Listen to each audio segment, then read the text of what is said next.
안녕하십니까. 영양사의 조은진입니다. 네, 식사요법 챕터 1 영양관리 과정부터 보도록 하겠습니다. 박스 1번 보시면요. 영양관리 과정 해가지고 NCP라고 이렇게 나와 있는데요. 자, 먼저 영양관리 과정이란 무엇인가 한번 이렇게 개괄적으로 말씀을 드리면 임상영양관리하고 관련된 그 업무 전 과정을 표준화해서 보다 효과적으로 수행할 수 있도록 개발한 것이 바로 영양관리 과정입니다. 예, 즉 임상영양관리의 전 업무를 체계화한 것이다. 이렇게 기억해 두시면 되고요. 우리 교재에서 괄호 1번부터 한번 보도록 할게요. NCP의 개념 뭐냐? 자, 첫 번째 줄부터 밑줄 치겠습니다. 영양관리 업무 수행 시 근거 중심의 합리적인 사고에 바탕을 둔 의사결정을 하도록 도와주는 체계적인 문제 해결 과정이다. 이렇게 되어 있어요. 과정까지 이렇게 줄 그어주시면 되겠고요. 그래서 이것을 통해서 우리 영양사들은 그 뒤에 또 이어서 밑줄 칠게요. 영양관리 업무를 체계적으로 계획하고 표준화된 방식으로 수행함으로써 질 높은 임상영양치료를 할 수 있게 된다라고 되어 있죠. 이게 이제 개념이고 제가 말씀드린 대로 임상영양관리와 그 관련된 업무의 전 과정을 표준화해서 효과적으로 수행할 수 있도록 한 겁니다. 어떤 건지 아시겠죠? 자, 그러면 그 NCP 과정 한번 볼게요. NCP, 영양관리 과정 NCP를 이제 들여다보겠습니다. 자, 별이 4개나 나와 있어요. 최근 들어서 거의 매년 그냥 출제된다 이렇게 보시면 되는데 박스 안에 있는 거 잘 기억하셔야 되죠. 먼저 영양 판정을 하고 영양 진단 후에 영양 중재를 하고 영양 모니터링 및 평가를 하게 되는 겁니다. 판정, 진단, 중재, 모니터링 및 평가. 해서 요 단계로 이루어져 나간다는 거 박스 안에 있는 그 순서 반드시 기억을 해 두셔야 되고요. 각 과정을 한번 살펴보시면 제일 첫 번째 영양 판정이 나와 있는데 이건 뭐 하는 거냐? 환자의 영양 상태, 그 다음에 그 환자의 영양 요구량의 측정을 위한 정보를 수집하는 단계예요. 그래서 맨 마지막에 나와 있는 정보 수집의 단계에다가 밑줄 그어주시면 되겠습니다. 자, 그렇게 해서 기준치랑 비교해가지고 이제 판정하게 되는 거죠. 그 뒤에다가 이렇게 좀 써줄게요. 아이고. 기준치와 비교해서 판정하게 되는 거다. 이제 자료를 수집해 가지고 정보 수집 단계라고 돼 있잖아요. 자료 수집 그리고 분석하는 거예요. 자, 자료 수집, 분석.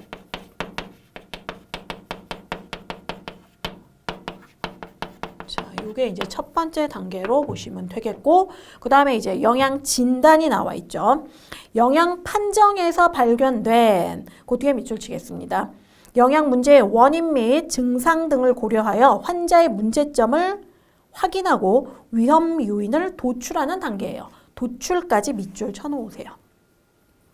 자, 영양 판정은 정보 수집 단계인데 거기에서 기준치랑 비교해서 판정을 하게 되는 거고 그 다음에 자료의 수집과 분석이 여기에 포함된다 말씀드렸고요. 그렇게 해서 발견된 영양 문제의 원인, 증상 이런 걸 고려해가지고 환자의 문제점을 확인하고 위험 요인을 도출한다. 자, 그 옆에 핀 여백이 있거든요. 그 옆에다가는 영양사가 독립적으로 영양 문제를 진단하고 파악한다. 그 부분을 써주세요. 자, 요거는 1번에 해당하는 내용이었고요. 그 다음에 영양 진단은 영양사가 독립적으로 그 영양 문제를 진단하고 파악한다.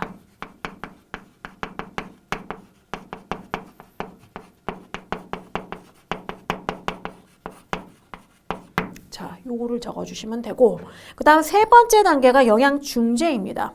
영양 진단한 것에서 도출된 환자 문제 해결을 위해서 가장 적절하고 효과적인 영양 치료 계획을 구체적으로 수립. 어디부터 밑줄 칠까요? 환자의 문제 해결을 위하여. 거기부터 밑줄을 쳐놓으세요. 가장 적절하고 효과적인 영양 치료 계획을 구체적으로 수립. 예, 밑줄. 해서 여기다가 또 뭐라고 써두시냐면 3번 뒤에 그 여백에다가 영양 문제 해결이라고 써놓으세요. 영양 문제 해결.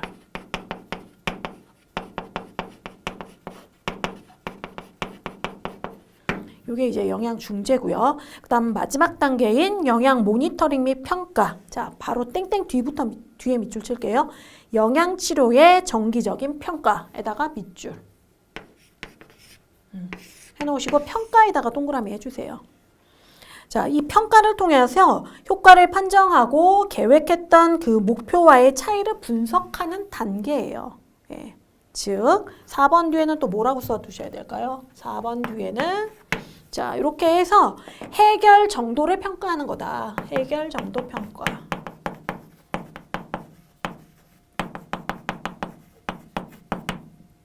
라고 써주시면 되고, 그러니까 정량적 확인과 평가가 이루어지는 단계입니다. 정량적 확인과 평가가 이루어진다. 이렇게 적어 놓으시면 돼요. 그래서 그 과정 한번 살펴보셨고요. 박스 2번은 영양 검색, 즉 영양 스크리닝입니다. 자, 먼저 그 개념을 한번 살펴보실게요. 영양 검색하고 영양 스크리닝은 같은 걸 뜻하는 용어입니다. 그 개념이 43회와 47회, 그래도 이렇게 좀 띄엄띄엄 나오고 있어요. 자, 동그라미 1번 밑줄 치겠습니다. 영양 결핍이나 영양 불량의 위험이 있는 입원 환자를 신속하게 알아내기 위해서 실시하는 것이에요. 실시하는 것까지 밑줄. 그렇기 때문에 입원한 모든 환자를 대상으로 하게 된다. 자, 입원한 모든 환자를 대상 동그라미 해두시고요. 그리고 시간도 이게 무한정 늘어나 있는 게 아니죠. 입원한 이후에 24시간에서 72시간 내에 실시하는 게 이상적이에요. 실시까지 밑줄. 시간도 한정되어 있습니다. 자, 그 다음 2번 동그라미에 쭉 밑줄 칠게요. 영양 검색 후 문제가 있는 환자에 대해서는 뭘 한다? 영양 판정을 실시한다. 밑줄 쫙 되셨죠? 자, 다음 페이지로 넘길게요. 그 다음은 영양 판정을 실시한다고 했으니까 그 다음은 박스 3번째가 영양 판정이에요. 자, 볼게요. 이거 다 적어 놓으셨을 거고, 영양 판정은요, 5가지 영역이 있습니다. 영양을 판정하는 5가지 영역이 있는데, 식사 섭취 조사, 그 다음에 신체 계측, 생화학적 조사, 그 다음에 임상 조사, 그 다음 환자의 과거력, 이렇게 보는 게 있어요. 그래서 5가지 영역이 있다. 영양 판정 옆에 5가지 영역. 그리고 5가지 영역이 있는데 그 중에 4가지가 이제 우리 교재에 나와 있는 거예요. 식사 섭취 조사,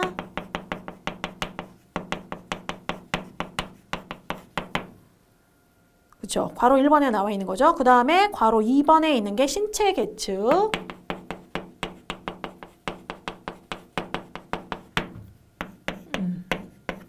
그다음에 3번째가 뭐가 나와 있습니까?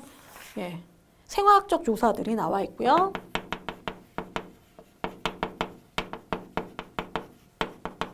자, 4번째가 임상조사죠. 요게 이제 번호를 제가 매긴 이유가 우리 교재가 이 순서대로 영양 판정의 그 영역들이 있는데 요 4가지가 이렇게 나와 있어요. 순서대로 나와 있고, 그 다음에 이제 5번째는 교재에는 없습니다만은 환자의 과거력을 살펴보는 거예요.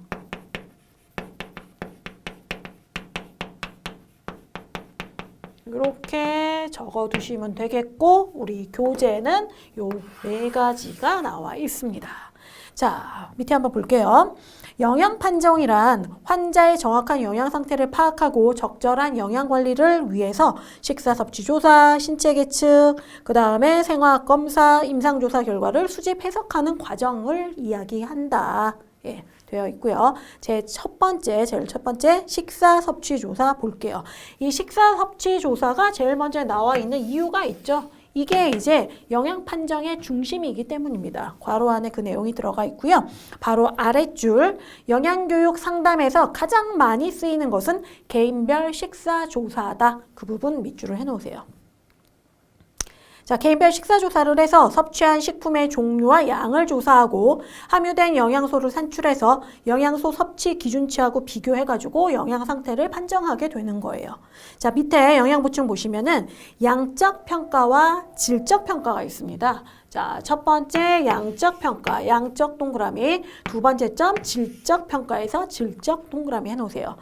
양적 평가 방법으로는요, 식사 기록법, 그 다음 24시간 회상법, 실측법이 있어요. 종류별로 이렇게 나눠서 기억을 해놓으세요. 그리고 질적 평가에는 식품 섭취 빈도 조사법, 그 다음에 식사력 조사법이 있습니다. 자, 그러면 동그라미 1번으로 내려가면 24시간 회상법이 있어요. 양적 평가죠. 자, 땡땡 뒤에 대상자 동그라미 해놓으세요. 대상자가 지난 하루 동안에 섭취한 식품의 종류와 양을 기억하게 하는 거예요. 그래서 조사자가 기록하는 거예요. 본인이 하는 게 아닙니다. 자, 대상자는 지난 하루 동안, 그러니까 24시간 동안에 뭘 먹었는지 기억하면 되는 거고, 그 갈색 글씨에다 밑줄 칠게요. 조사자가 기록하는 방법, 조사자가 기록에다가 밑줄. 자, 24시간 회상법의 장점은요, 대상자가 부담이 없어요. 난 그냥 기억만 하면 되니까. 대상자 부담이 없다. 없고까지 밑줄 해놓으시고, 그 다음 끊어서 곧 두 번째, 조사 시간이 적게 들어요. 그리고 인력 경비가 적게 든다. 거기다가 밑줄. 자, 이런 거 뭐라고 합니까? 경제적이에요, 얘는. 경제적이라고 써놓으세요. 그리고 다시 또 끊어서요. 다양한 집단한테 24시간 회상법을 쓸 수 있어요. 기억해서 떠올려라 하니까 24시간 회상법입니다. 지난 24시간 동안 어떤 식품을 얼마나 먹었는지 기억하게 해가지고 조사자가 기록하는 거니까 다양한 집단. 혹시 문맹이라 할지라도 이 조사에는 참여할 수가 있는 거죠. 자, 문맹인도 가능하고 평균적인 식사 섭취량 조사에 매우 유용합니다. 자, 다양한 집단부터 유용까지. 그래서 크게 보시면은 부담이 없고 경제적이고 다양한 집단의 평균적 식사 섭취량 조사가 조사하는데 매우 유용하다. 이렇게 크게 세 가지의 장점을 떠올리실 수가 있는 거고요. 뭐 단점도 있어요. 니은의 단점 보시면 기억이 분명하지 않거나 사실 만약에 이제 상당히 규칙적으로 루틴에 맞게 딱딱딱 정해져 있다면 사실은 오늘이 어제 같고 어제가 그제인지 저는 약간 그런 면이 있더라고요. 너무 이게 똑같게 일주일 뭐 이렇게 지나가면 사실 기억에 막 혼돈이 올 수가 있어요. 그렇죠? 그러니까 이게 어제 일이었나? 하고 올 수 있기 때문에 기억이 분명하지 않거나 그 면접 상태에 따라서 섭취한 식품의 종류와 뭐 양 측정에 정확도가 떨어질 수 있어요. 그런 것들이 이제 좀 단점이에요. 자, 두 번째 줄부터 밑줄 칠게요. 그렇기 때문에 뭐 저도 그렇다고 했는데 특히나 기억력에 좀 약한 연령층들이 있잖아요. 어린이들, 뭐 노인들, 장애인들 이런 그 대상들에게는 적합하지 않다. 거기다 밑줄을 쳐놓으세요. 기억력이 약한부터 적합하지 않음. 그리고요 또 한 가지 더 첨가를 하자면 단점에 방금 밑줄 치신 데에다가 사선을 딱 그어주시고 과소평가되거나 오히려 또 과대평가될 수 있어요. 과대평가의 가능성이 있다. 그게 이제 단점이고요. 요거 적어주시면 되고 두 번째는 식품 섭취 빈도 조사법입니다. 우리 헷갈리지 않게 1번에는 양적이었죠. 양적. 그 다음 2번은 질적이에요. 왜냐하면 이거 구분하는 것도 상당히 중요하거든요. 그러니까 나올 때마다 자꾸 기억을 떠올려 주세요. 그래서 1번은 양적. 2번 동그라미 식품 섭취 빈도 조사법은 질적 평가 방법이에요. 자, 땡땡 뒤에 100여 종류라고 나와 있습니다. 100여 종류 동그라미. 이런 개개식품을 정해 놓는 거예요. 왜냐하면 뭐 먹는 게 다 거기서 거기겠지라고 생각하실 수도 있지만 종류나 뭐 그런 것들이 상당히 방대하잖아요. 그러니까 아예 정해 놓는 거예요. 100의 종류 동그라미 해놓으셨죠? 그 다음에 밑줄 칠게요. 개개의 식품을 이렇게 정해 놓고 일정 기간에 걸쳐서 평상적으로 섭취하는 빈도를 조사하는 거예요. 얼마나 자주 섭취하는지 빈도를 조사까지 밑줄 해놓으세요. 그래서 이름이 식품 섭취 빈도 조사법이에요. 예, 식품의 종류를 한 100여 개쯤 정해놓고 일정 기간 내에 얼마나 자주 이걸 섭취했는지 보는 겁니다. 자, 그 뒤에 국민건강영양조사에 사용한다. 거기다가도 밑줄 해놓으세요. 그러니만큼 자주 좀 출제된 경향이 있어요. 자, 식품 섭취 빈도조사법의 장점은요. 역시 피조사자의 부담이 거의 없어요. 예, 그거 읽어보시면 되고 그 뒤에 밑줄 칠게요. 단기간 내에 큰 집단에 대해서 비교적 저렴한 비용으로 전반적인 식품 섭취 상태를 파악할 수 있습니다. 파악까지 밑줄 해놓으세요. 그리고 뿐만 아니라 우리 장점하고 있죠? 방금 밑줄 치신데 그 뒤에다가 얘처럼 이렇게 사선을 딱 그어 놓으시고요. 평상시의 식생활이 반영돼요. 평상시 식생활 반영. 그리고 음식과 질병의 관계를 분석할 수 있습니다. 음식과 질병 과의 관계 분석 가능. 이러한 장점들을 가지고 있어요. 음식하고 질병의 관계 분석 가능. 이런 걸 많이 먹었더니 질병이 이런 게 좀 많이 나타나더라. 이런 관계 분석이 가능하고요. 자, 단점은 그냥 읽어볼게요. 조사 대상 집단에서 많이 하는 소비 식품에 대해서 자료가 있어야 되죠. 내가 100여 개를 딱 선정을 했는데 이 조사 대상자들이 많이 섭취한 게 아니에요. 그러면 별로 의미 없는 조사가 되잖아요. 그러니까 그런 단점이 있고 영양소를 전환하는 경우 많은 기초 자료가 있어야 한다라는 것들이 단점으로 작용합니다. 여기는 그냥 읽어보시면 되겠고 그 다음 세 번째 식사력 조사법이에요. 이것도 질적 평가 방법이죠. 그러니까 이렇게 두 가지로 이렇게 양분화되어 있으면 질적 평가 방법이 두 개밖에 없잖아요. 식품 섭취 빈도 조사하고 식사력 조사법하고. 그러니까 요거 두 개 기억하시고 나머지 뭐 양적 평가 이렇게 하셔도 괜찮아요. 자, 3번도 질적인 평가 방법입니다. 자, 식사력 조사법. 땡땡 뒤에 밑줄 칠게요. 개인의 장기간에 걸친 과거의 일상적 식이 섭취 경향을 설문지를 통해 조사하는 방법이에요. 조사까지 밑줄 해놓으시고 장기간 동그라미. 그러니까 이건 뭐예요? 과거에 섭취한 식품을 회상을 통해서 기억해내는 거예요. 장기간에 걸친 과거의 일상적 식이 섭취 경향을 설문을 통해서 조사한다 그랬잖아요.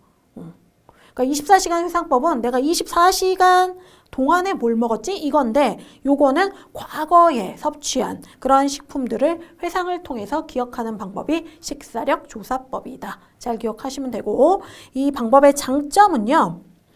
오랜 기간의 질적인 식품 섭취를 조사할 수 있다. 자, 장기간 동그라미 쳤으니까요. 땡땡 뒤에 거기 밑줄 쳐두시고 끊어서 상세한 자료 조사가 가능하다. 거기 또 밑줄. 자, 그 다음에 왼쪽으로 빼시던지 해가지고 여백이 충분하지가 않으니까 평상시 영양소 섭취 평가라고 써놓으세요. 평상시 영양소 섭취 평가. 식사력 조사법의 장점이에요. 장점. 써놓을게요. 거기다가 하나 이렇게 쫙 적어주시고 단점은 뭐냐? 시간과 경비가 많이 들어요. 시간과 경비가 많이 밑줄. 그리고 끊어서 대상자의 협력이 요구 밑줄. 뭐 장시간에 걸친 과거의 일상적 그 식이 섭취 경향을 내가 떠올려야 되니까 이거는 쉽지 않죠. 그래서 대상자의 협력이 특히나 더 요구되고요. 그다음 또 끊어가지고 뒤에 숙달된 조사원이 필요하다. 밑줄. 그러한 것들이 단점입니다. 그 다음 4번은 식사기록법이죠. 식사기록법. 식사기록법은 양적이었어요. 얘네들이 좀 끼리끼리 묶여있으면 좋은데 양 끝에 양적, 그 다음에 가운데 두 개, 2, 3번은 질적이에요. 자, 식사기록법. 자, 땡땡 뒤에 밑줄 치겠습니다. 하루 동안 섭취하는 모든 음식의 종류와 양을 먹을 때마다 내가 기록하는 거예요. 스스로 기록 밑줄. 자, 하루 동안입니다. 스스로의 동그라미 쳐놓을게요. 자, 장점은 어때요? 기억 의존도가 낮아요. 왜? 먹을 때마다 쓰는 거니까 내가 어제 뭐 먹었지? 이거 안 해도 된다는 거죠. 기억 의존도가 낮아 밑줄 쳐놓으시고요. 그 다음에 그렇기 때문에 정확한 양적 정보를 제공해요. 중간쯤에 밑줄 쳐놓으시고요. 그 다음에 이제 조사자가 필요 없는 거죠. 많은 수의 조사자가 필요 없어요. 자기가 직접 쓰니까. 자, 반면 단점은요. 내가 스스로 쓰는데 먹을 때마다 이걸 써야 되니까 너무 부담되는 거예요. 먹지 말까? 그런 생각 들 수 있죠. 심리적 부담. 밑줄을 쳐놓으세요. 그러니까 어떻다? 응답자의 협조가 또 특히 필요하죠. 응답자의 협조 필요.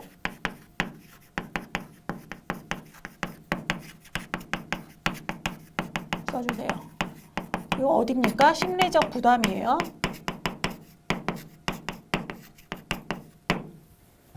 식사기록법의 단점, 그 다음에 그 뒤에 끊어가지고요. 대상자의 협조가 필요하며, 응답자의 협조 필요하다 그 얘기예요. 한 번 더 쓴 거예요. 교육 수준이 높아야 한다. 그러한 단점이 있다. 자, 그 다음에 5번째 실측법, 얘도 양적인 방법이죠. 얘도 양적인 방법. 왜? 질적 방법 2개 있어요. 그 다음에 양적 방법 3개 있었어요. 실측법은 땡땡 뒤에 밑줄 치겠습니다. 조리하기 직전의 식품을 실측, 실제 측정한다는 거예요. 실측까지 밑줄. 그리고 끊어서 섭취한 식품의 종류와 양을 집계하여 실제 섭취한 그 양을 구하는 방법이에요. 섭취한 식품의 종류와 양을 집계하여 실제 섭취량을 구하는 방법 밑줄. 자, 이 실측법의 장점은요. 식사 섭취량을 가장 정확하게 측정해요. 그렇죠? 실측하니까. 자, 밑줄 쫙 쳐놓으시고 가장 정확 동그라미. 하지만 단점은 시간이나 비용이 많이 들어요. 시간과 비용이 많이 들고 밑줄. 그 다음에 대상자들이 막 얼마나 번거롭겠어요.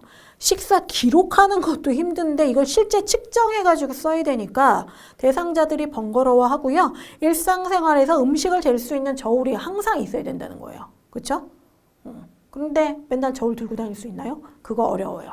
그리고 또 측정하는 것도 개개인마다 조금씩 다를 수 있어서 측정 오차가 생길 수 있다라는 거. 자, 여기서는 단점에다가 맨 뒤에 측정 오차 하나 써놓으세요. 측정 오차. 실측할 수 있는 저울 가지고 다니는 것도 쉽지 않은데 그나마 쟤도 측정 오차가 생길 수 있다. 그런 단점이 있습니다. 자, 밑에 회색의 영양 보충 박스 한번 보시면요. 소집단 또는 지역사회 집단의 식사조사하고 나와 있습니다. 자, 살펴볼게요. 자, 첫 번째 식품 개정법 나와 있는데요. 땡땡 뒤에 밑줄 칠게요. 조사 대상자가 일정 기간에 구입 또는 생산하거나 얻은 식품의 종류와 양을 기록하는 방법이에요. 밑줄. 그 다음 끊어서 식품의 폐기량이 고려되지 못한다. 그런 점이 있고요. 그 다음에 식품 열거법. 쭉 나열해 놓는 거죠. 일정 기간에 소비한 식품의 종류와 양을 조리 담당자와 면접을 통해 조사. 밑줄 쫙. 조사까지. 그 다음 식품 재고 조사. 땡땡 뒤에 또 밑줄 칠게요. 조사기간 시작과 마지막에 식품 잔고와 조사기간에 구입된 양을 조사하는 방법이에요. 그 다음에 식품 수급표가 있는데요. 자, 역시 땡땡 뒤에 생산 또는 수입에 따라 공급되는 식량이 최종 소비에 도달하기까지의 총량, 가부식량, 수량, 영양성분 이런 것들이 계산되는 게 식품 수급표입니다. 그래서 이러한 식품 개정법, 식품 열거법, 식품 재고조사, 식품 수급표는 소집단이라든가 지역사회 집단의 식사 조사하는 방법이에요. 자, 그 다음은 영양판정 두 번째, 신체 계측입니다. 자, 신체 계측은 말 그대로 뭐 키나 몸무게 재는 거 가장 쉽게 생각하실 수 있는데 장점은요. 비교적 간단해요. 그렇죠? 비교적 간단하고 비용도 적게 들어요. 그리고 단백질, 그 다음 에너지의 영양 상태 및 체조직을 판단하는 데는 도움이 됩니다. 신체 계측이. 하지만 단점이 있죠. 예민도라든가 특이성이 비교적 낮고요. 그 다음 단기간 동안의 영양 상태 불균형이라든가 그 특수 영양소의 결핍 이런 것들은 알아낼 수가 없어요. 예, 그러한 장단점이 있습니다. 적어드려야 될까요? 예. 자, 장점. 신체 계측의 장점이에요. 신체 계측의 장점. 간단하다. 비교적 간단하다. 저도 간단하게 쓸게요. 그 다음 비용이 적게 든다. 예. 그리고 단백질과 에너지의 그 영양 상태 및 체조직을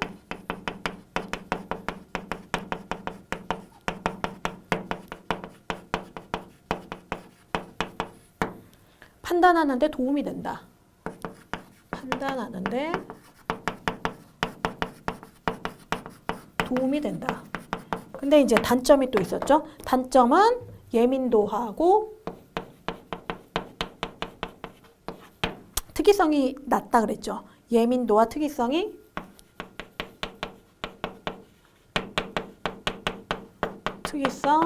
좀 낮다. 그리고 뭐니 해도 단기간 동안 왜냐하면 단기간 동안에 키가 많이 바뀌거나 체중이 많이 바뀌지 않잖아요. 그런 것들 때문이에요. 단기간 동안에 어떤 영양 상태 불균형, 뭐 이게 과잉이 될 수도 있고 부족이 될 수도 있죠. 불균형 또는 어떤 특정 영양소의 결핍, 특수 영양소의 결핍은 알아차리기가 알아내기가 어려워요. 자, 결핍 등은 알아내기 어렵다. 이러한 단점을 가지고 있다. 됐고요. 자, 밑에 밑줄 치겠습니다. 신장, 체중, 피하 지방의 두께 등을 계측 밑줄. 뭐 상완 둘레라든가 뭐 상완 삼두근 피부 두겹 두께, 뭐 허리와 엉덩이 둘레 비율, 뭐 체질량 지수 이런 것들 다 계측하게 돼요. 자, 이들로부터 산출된 여러 신체 지수를 자, 뒤에 밑줄 칠게요. 기준치와 비교하여 영양 상태를 평가 밑줄. 기준치 동그라미. 그렇기 때문에 기준치 선정이 상당히 중요합니다. 자, 동그라미 1번에 성장 정도를 측정하는 신체 계측법이 있어요. 성장 정도 박스에 놓으세요. 첫 번째 기억 체중 나와 있는데요. 요거는 전 연령, 전체 연령에 다 적용할 수 있습니다. 땡땡 뒤에 전 연령 동그라미 해 놓으시고 그 뒤에 밑줄 칠게요. 현재의 영양 상태 과부족을 알 수 있으나 체성분에 반영하지는 못해요. 똑같이 체중이 많이 나가도 근육이 많은 사람이 있고 지방이 많은 사람이 있죠. 그걸 체성분 반영을 못한다. 그 의미예요. 밑줄 쫙 쳐놓으시고 그 다음 두 번째 니은은 신장입니다. 땡땡 뒤에 2세 이상 아동과 성인 밑줄. 그 다음 그 뒤에요. 장기적인 영양상태 박 밑줄. 자, 장기적 동그라미 해놓으시고 그렇지만 유전적 요인도 작용하는 단점이 있다. 집안 식구들이 다 큰 거예요. 뭐 그 영양 상태하고 조금 거리를 두고 봐서도 유전적인 요인이 있으면 영양 상태가 좀 부족하다 하더라도 키가 클 수가 있잖아요. 자, 유전적 요인도 작용하는 단점 밑줄에 놓으시고 그다음 디귿의 누운키. 누운키는 2세 이하의 아동한테 적용되고요. 밑줄. 그다음 두위. 머리 둘레 재는 거예요. 자, 0에서 4세까지의 유아에게 적용해요. 뭐 어른들은 머리 둘레 안 재잖아요. 그거는 그냥 읽어보시고 그 뒤에 현재 영양 상태의 과부족을 파악할 수 있다. 거기 밑줄. 그 다음 미음의 무릎 길이도 잽니다. 땡땡 뒤에 신장과 밀접한 관계 밑줄. 자, 그 다음에 그 뒤에요. 척수 손상이나 기타 질병으로 인해 서 있기 힘든 사람의 신장을 추정할 때 사용되는 거예요. 추정까지 밑줄. 자, 그 다음 비읍은 골격 크기입니다. 손목의 둘레라든가 팔꿈치의 넓이 뭐 이런 게 여기에 포함이 돼요. 괄호 안에 팔꿈치 넓이까지 밑줄을 쫙 쳐두시고요. 요것은 신체 골격의 크기를 알기 위한 것인데 그 뒤에 밑줄 칠게요. 골격 크기는 체지방이나 근육량과 상관성이 있다에다가 밑줄 그어주시면 되겠습니다. 이런 것들은 성장 정도를 측정하는 방법이고요. 그 다음 2번은 신체 구성 성분을 측정하는 신체 계측법입니다. 신체 구성 성분 박스. 기억에 제지방 조직 측정. 제지방 조직 측정에는 그냥 기억만 이렇게 나와 있잖아요. 예, 제지방 조직 측정할 수 있다는데 그 방법이 뭐가 있냐면요. 상완이 둘레. 아까 제가 상완 둘레 얘기했잖아요. 상완이 둘레라든가 상완이 뭐 근육 둘레, 상완 근육 면적. 이 상완 이야기가 나오면 얘가 바로 제지방 조직 측정에 사용되는 거예요. 그것들 써놓으세요. 옆에 상완이 둘레, 상완이 근육 둘레, 뭐 상완 근육 면적. 그리고 체지방 측정하는 것은 피부 두 겹 두께가 있어요. 캘리퍼 아시죠? 이렇게 자처럼 이렇게 생겨서 뾰족하게 돼가지고 딱 집으면 꽤 아픕니다. 캘리퍼 동그라미, 뭐 삼두근이나 복부, 견갑골 등을 측정하는 방법이 있고요. 그 다음 허리둘레 측정하는 방법이 있죠. 땡땡 뒤에 밑줄 쳐놓으세요. 자, 남자는 90cm 이상, 여자는 85cm 이상 나오면 복부 비만으로 판정이 됩니다. 자, 그 다음 디귿. 자, 체중과 신장, 그러니까 신장분의 체중을 이용한 신체 지수 평가가 있어요. 대표적인 거 BMI가 있죠. 체질량 지수. 자, BMI 바디 매스 인덱스인데요. 땡땡 뒤에 체질량 지수 밑줄 쳐두시고, 자, 이건 어떻게 구했어요? 신장을 미터로 환산해서 미터 제곱분의 킬로그램 이렇게 구했죠. 자, 구하는 공식에 밑줄 하나 쳐두시고요. 성인의 비만 판정에 이용됩니다. 성인 동그라미. 자, 대한비만학회 기준치 한번 볼게요. 18.5 미만은 저체중이고요. 18.5에서 22.9는 정상, 23에서 24.9는 비만 전 단계로 과체중이라고 하고요. 25부터 이제 숫자가 커지면 이제 비만인 거예요. 25에 동그라미 쳐놓을게요. 1단계 비만, 그 다음 2단계 비만, 35 이상이면 3단계 비만, 고도 비만으로 이렇게 나뉘어져요. 자, 그래서 25에 동그라미 쳐놓으시고 그 수치 딱 보시면 얘가 어느 단계에 속하겠구나 알고 계셔야 됩니다. 자, 그 다음에 두 번째 점은 체중 변화율이에요. 평소 체중 변화율하고 그냥 체중 변화율이 있는데 평소 체중 변화율은 평소 체중 분의 현재 체중 곱하기 100으로, 그 다음에 체중 변화율은 평소 체중에서 빼기 괄호 안에 것을 빼요. 이거 뭐예요? 현재 체중을 평소 체중으로 나눠가지고 곱하기 100한 거는 평소 체중 변화율이잖아요. 그러니까 체중 변화율은 평소 체중에서 평소 체중 변화율을 빼준 거예요. 그래서 이런 식으로 체중 신장을 이용해서 신체 지수를 평가할 수 있다. 그래서 점 두 개 중에서는 BMI가 중요하니까 그걸 잘 집중적으로 기억을 해 두시기 바랍니다.